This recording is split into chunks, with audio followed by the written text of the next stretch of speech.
Friends, कैसे हैं आप सभी। आई होप आप सभी अच्छे होंगे, अपने घर पर सुरक्षित होंगे।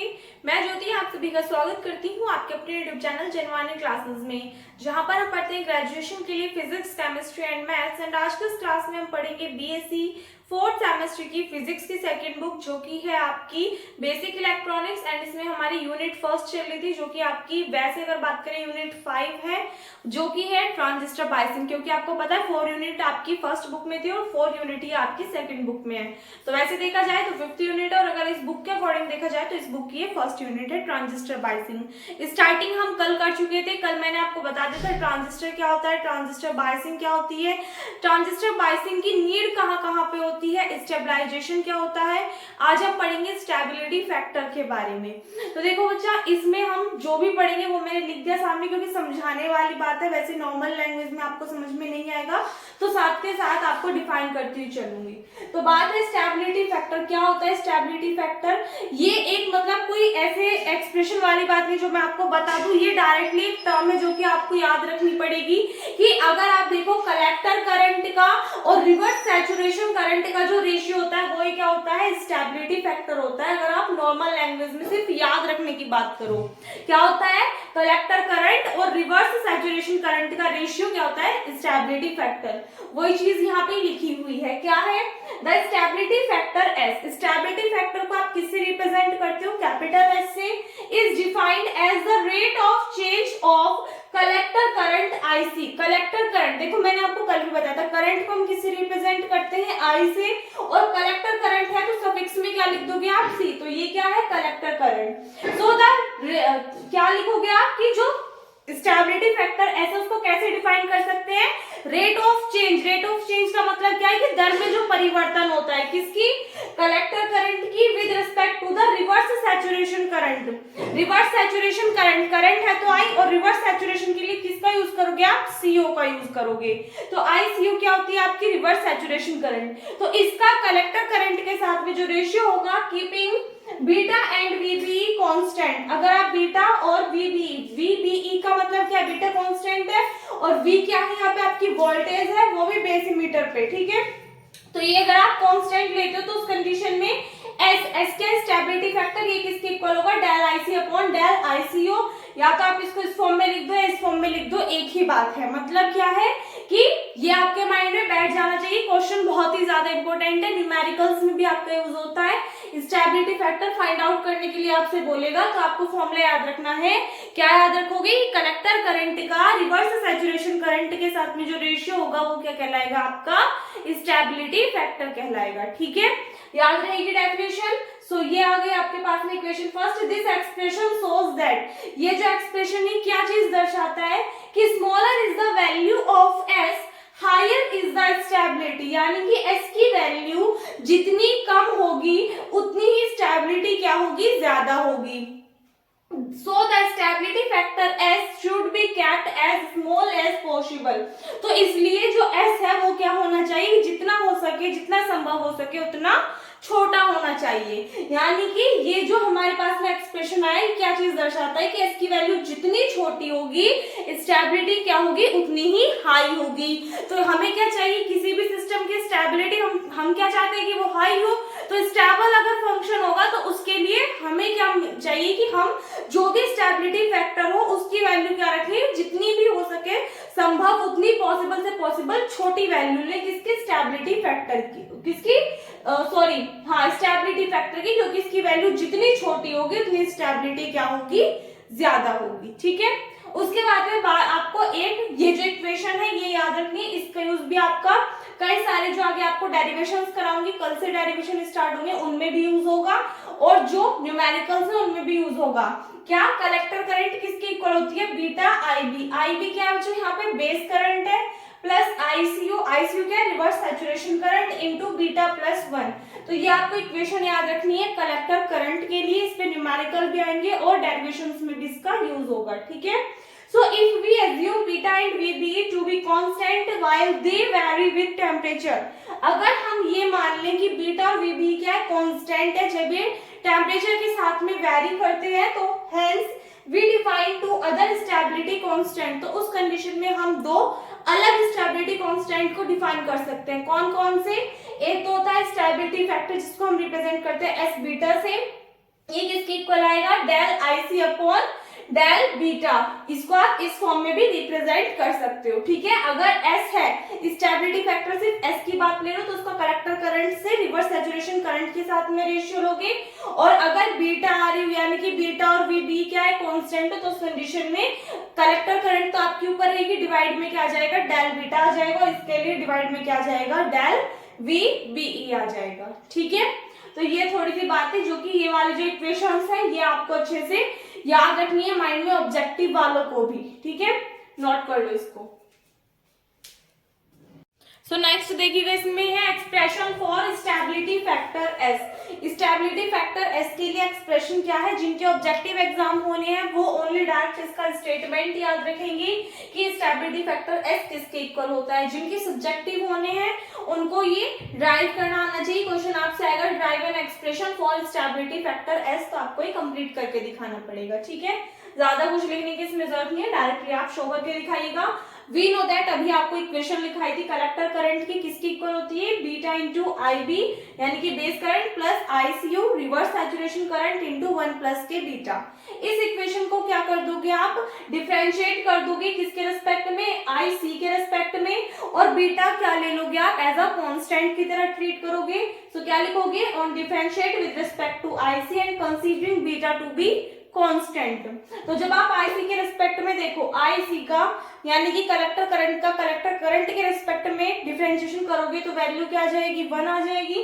फिर बीटा आई बी है तो इसमें बीटा कांस्टेंट है, आई बी बेस करंट का करोगे कलेक्टर करंट के रिस्पेक्ट में तो कितना आ जाएगा? D I B upon del I C plus यहाँ से 1 प्लस बीटा कांस्टेंट है, इस टर्म का करोगे तो डिवाइड में कितना आ जाएगा? डेल आई सी। क्यों? क्योंकि कलेक्टर करंट के रिस्पेक्ट में कर रहे हैं डिफरेंशिएशन। तो यहाँ से 1 आ गया, बीटा एज इट इज, ये term as it is, 1 plus beta as it is. अब एक बात बताओ, अभी मैंने आपको स्टेबिलिटी फैक्टर की डेफिनेशन पढ़ाई थी। स्टेबिलिटी फैक्टर किसके इक्वल होता है? Collector current divided by reverse saturation current के इक्वल होता है, नहीं होता? तो यहाँ से अगर आप देखो तो यहाँ पे ये टर्म क्या है? इसकी जस्ट अपोजिट है। तो जब ये टर्म अपोजिट है तो एस का अपोजिट क्या हो जाएगा? 1 अपॉन एस हो जाएगा। तो इसकी वैल्यू क्या आ जाएगी? यहाँ से 1 अपॉन एस आ जाएगी। अब इसको सॉल्व कर लो, ये वाली टर्म इधर पॉजिटिव इधर की साइड जाएगी, ये माइनस की हो जाएगी, इज इक्वल्स टू में 1 plus beta into 1 upon S बचेगा। यहाँ से आप इसको सॉल्व कर लो तो यहाँ से इस एस की तो इधर मल्टीप्लाई कर दो और ये वाली जो टर्म है इस कंप्लीट को इस 1 प्लस बीटा के अपॉन में लेकर के चले जाओ तो यहाँ से ये टर्म इसके अपॉन में आ जाएगी। और यही क्या है? स्टेबिलिटी फैक्टर एस के लिए एक्सप्रेशन है जो कि हमें फाइंड आउट करना था, ठीक है। तो छोटा सा डेरिवेशन है, नोट करिए। नेक्स्ट देखिएगा, टू कॉन्फ़िगरेशंस के लिए स्टेबिलिटी फैक्टर के लिए एक्सप्रेशन आता है। तो सबसे पहले stability factor for common emitter configuration. तो कॉमन इमीटर कॉन्फ़िगरेशन के लिए अभी कॉमन इमीटर कॉमन बेस जो है इन सबके अलग से डायग्राम बनते हैं, वो जब इनके डेरिवेशन करेंगे तब आपको अच्छे से क्लियर हो जाएगा, ठीक है। तो वी नो दैट, हमें क्या पता है? अभी आपको मैंने कलेक्टर करंट के लिए इक्वेशन लिखाई है। कलेक्टर करंट इसके इक्वल होता है बीटा आई बी प्लस के 1 प्लस बीटा इंटू आई सी यानी कि रिवर्स सैचुरेशन करंट। अगर आप इस इक्वेशन को डिवाइड करते हो किससे? रिवर्स सैचुरेशन करंट डिवाइड कर रही हूँ। अगर आप इस वाले इक्वेशन का डिफरेंशिएशन करते हो रिवर्स सैचुरेशन करंट के रिस्पेक्ट में और आईबी को, बीटा आईबी को क्या लेते हो? एज अ कांस्टेंट की तरह ट्रीट करते हो, तो उस कंडीशन में देखो इस टर्म को करोगे डिफरेंशिएट किसके रिस्पेक्ट में? रिवर्स सैचुरेशन करंट के रिस्पेक्ट में, तो ये टर्म आ जाएगी, ये कांस्टेंट है तो इसका डिफरेंशिएशन 0 को किसी भी टर्म में ऐड करोगे तो वही टर्म आ जाएगी। यहाँ से 1 प्लस बीटा तो कांस्टेंट है, आईसीओ को यानी कि रिवर्स सैचुरेशन करंट का इसी के रिस्पेक्ट में डिफरेंशिएशन करोगे तो कितना हो जाएगा? 1। तो 1 के इसमें मल्टीप्लाई करोगे ये टर्म आ जाएगी। यहाँ से देखो हमें क्या पता है कि जो आपके पास में कलेक्टर करंट होती है उसका रिवर्स सैचुरेशन करंट के साथ में जो रेशियो होता है वो क्या होता है? Stability factor. अभी डेफिनेशन लिखाई है तो इसके प्लेस पे क्या लिख दिया? S is equals to 1 plus beta. ये क्या है? ये एक्सप्रेशन किसके लिए? कॉमन इमीटर कॉन्फ़िगरेशन के लिए, ठीक है। सेम इसी तरीके से करेंगे कॉमन बेस कॉन्फ़िगरेशन के लिए, स्टेबिलिटी फैक्टर के लिए। तो इसके लिए आपको कौन सी इक्वेशन का यूज करना है? In case of common base configuration the collector current IC is given by, इस बार आप किस इक्वेशन का यूज करोगे? किसके इक्वल होगा? अल्फा आई ई। आई क्या है यहाँ पे बच्चा? Emitter current.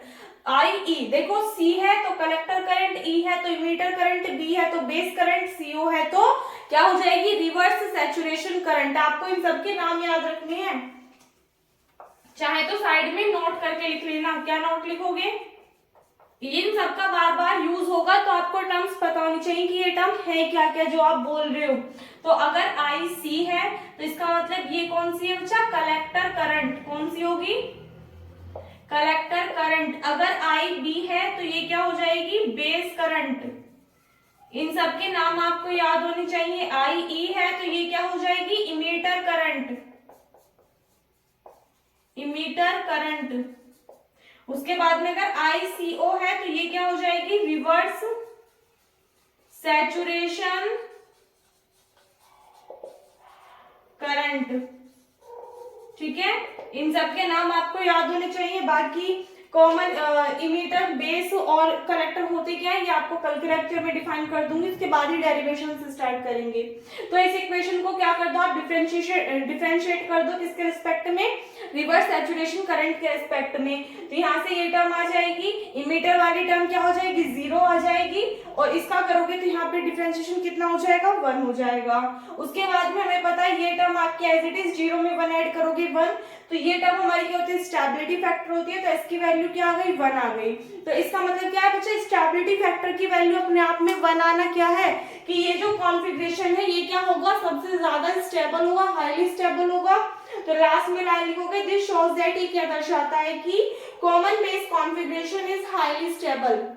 जो कॉमन बेस कॉन्फ़िगरेशन होता है क्या होता है, हाईली स्टेबल होता है। जिनके ऑब्जेक्टिव पेपर होने वो भी इसी तरीके से याद रखोगे। आपके सामने क्वेश्चन आएगा कि which of the configuration is highly stable, नीचे आपके लिखा होगा common emitter, common collector, common base, both of these या फिर नन ऑफ दीज, इस टाइप से ऑप्शंस आएंगे। तो आपको याद रखना है कौन से वाला, कॉमन बेस कॉन्फ़िगरेशन क्या होता है, स्टेबिलिटी फैक्टर जो होता है इसके लिए, कॉमन बेस कॉन्फ़िगरेशन के लिए क्या होता है, सबसे हाई होता है, इसलिए कॉमन बेस कॉन्फ़िगरेशन क्या होगा, हाईली स्टेबल होगा। ठीक है, तो ये आपको याद रखना है। अब एक चीज का ध्यान रखना, हमने क्या निकाली बच्चे, इसमें स्टेबिलिटी फैक्टर की वैल्यू निकाली, और स्टेबिलिटी फैक्टर की वैल्यू क्या है, 1 का मतलब क्या है, 1 क्या है, सबसे छोटी वैल्यू भी कोई भी चीज अपने आप में क्या होती है, 100% होती है। तो 1 तो आप मान के चल सकते हो कि सबसे छोटी है। और मैंने आपको क्या बताया था कि कोई भी जो आपका सिस्टम होगा वो हाईली स्टेबल कब होगा, उसकी स्टेबिलिटी कब ज्यादा होगी, जब स्टेबिलिटी फैक्टर की वैल्यू क्या होगी, सबसे कम होगी। और ये अपने आप में क्या है, 1 है। तो इसका मतलब क्या है कि स्टेबिलिटी फैक्टर जितना छोटा है उतना ही सिस्टम क्या होगा, हाईली स्टेबल होगा। तो सबसे छोटी वैल्यू आ रही है कि बहुत छोटा है स्टेबिलिटी फैक्टर, इसलिए ये वाला जो कॉमन बेस कॉन्फ़िगरेशन होगा ये क्या होगा, हाईली स्टेबल होगा। ठीक है, अपोजिट है, याद रखना, स्टेबिलिटी फैक्टर जितना कम स्टेबिलिटी उतनी हाई हो जाएगी। ठीक है, तो एक बार ये नोट कीजिए, ये जो डेरिवेशन होते हैं छोटे छोटे ये आपके कंप्लीट होते हैं। इसके बाद में टाइप पढ़ेंगे कि जो बाइसिंग होती है वो कितने मेथड से होती है, एक बार इतना नोट करिए। इसके बाद में देखिएगा different methods for transistor biasing. Transistor biasing की जो विभिन्न मेथड्स हैं या फिर आप कह सकते हो कि विभिन्न जो विधियां हैं वो क्या क्या है। So the sum of the methods used for providing bias for a transistor are as follows, यानी कि कुछ मेथड्स हैं जो कि क्या कराते हैं, ट्रांजिस्टर को बायस प्रोवाइड कराते हैं। आपको बता दें ट्रांजिस्टर बायसिंग की नीड क्यों होती है, हमें किसी भी ऑपरेटर को क्या एनालॉग या ऑपरेटर को पॉसिबल बनाने के लिए। तो इसलिए किसी भी ट्रांजिस्टर को बायस प्रोवाइड कराने के लिए कुछ सफिशिएंट मेथड्स हैं। टोटल 5 मेथड्स हैं जिनका यूज करते हैं हम। कौन कौन से, फर्स्ट है फिक्स्ड बायस सर्किट या फिर आप इसको बोल सकते हो बेस रेजिस्टर मेथड। सेकेंड है इमीटर बायस, थर्ड है collector to base bias, fourth है base bias with collector and emitter feedbacks, and fifth है वोल्टेज डिवाइडर बायस जिसको आप सेल्फ बायस भी बोल सकते हो। ठीक है, तो ये टोटल 5 मेथड्स हैं जिनको हम आगे आने वाले लेक्चर्स में पढ़ेंगे। टोटल इस वाली यूनिट में जो फर्स्ट यूनिट है इसमें ये 5 ही पढ़ने हैं आपको, इनमें कंप्लीट डेरिवेशन है जो करनी है। ठीक है, बाकी इस यूनिट में और कुछ भी नहीं है।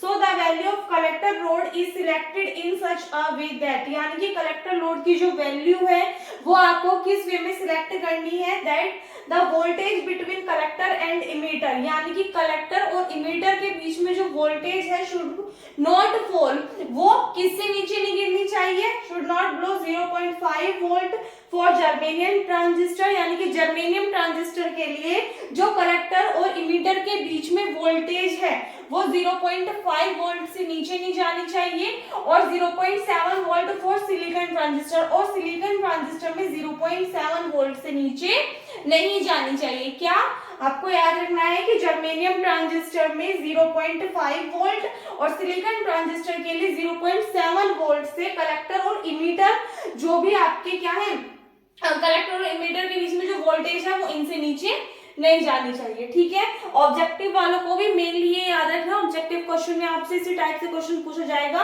कि the value for silicon transistor should not blow from, तो आपको नीचे ऑप्शन होंगे 0.5 वोल्ट, 0.4 वोल्ट, 0.3 और 0.7 वोल्ट। तो आपको क्या याद रखना है, सिलिकॉन ट्रांजिस्टर के लिए किससे नीचे नहीं जानी चाहिए वोल्टेज, 0.7 वोल्ट से, और जर्मेनियम ट्रांजिस्टर के लिए 0.5 वोल्ट से। ठीक है, आगे आने वाले लेक्चर्स में ये सब पढ़ेंगे। कल हम पढ़ेंगे फिक्स्ड बायस सर्किट और बेस रजिस्टर मेथड।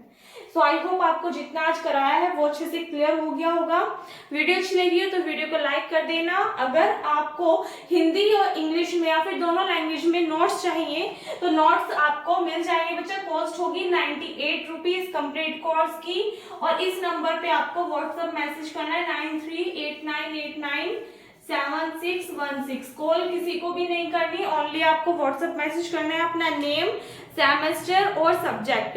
अगर आपको ओनली फिजिक्स के नोट्स चाहिए तो उसकी भी कंप्लीट कोर्स की कॉस्ट ज्यादा नहीं है, जितनी आप अपने खाने पीने में उड़ा देते हो सिर्फ इतनी है 98 रुपीज। ऐसे ही केमिस्ट्री की भी 98 रुपीज है, बट अगर आप फिजिक्स और केमिस्ट्री दोनों लेते हो तो दोनों की कंप्लीट कॉस्ट होगी बच्चा 158 रुपीज। ठीक है, नोट्स आपको क्लासेस के अकॉर्डिंग मिलते हैं। सो आई होप आपको जितना करा दी उतना अच्छे से क्लियर हो गया हो। कोई भी डाउट हो तो कमेंट सेक्शन में आप पूछ सकते हैं। इस वीडियो में बस इतना ही। वीडियो अच्छी लगी तो वीडियो को लाइक कर दिया करो भाई, ताकि मुझे पता चल सके कि आपको वीडियो हेल्पफुल लग रही है नहीं। अगर आप चैनल पर नहीं हो या फिर अभी तक आपने चैनल को सब्सक्राइब नहीं किया है तो प्लीज चैनल को सब्सक्राइब कर देना, और वीडियोस को अपने फ्रेंड्स के साथ में ज्यादा से ज्यादा शेयर कर देना। मिलते हैं नेक्स्ट वीडियो में, तब तक के लिए घर पर रहिए, सुरक्षित रहिए। धन्यवाद।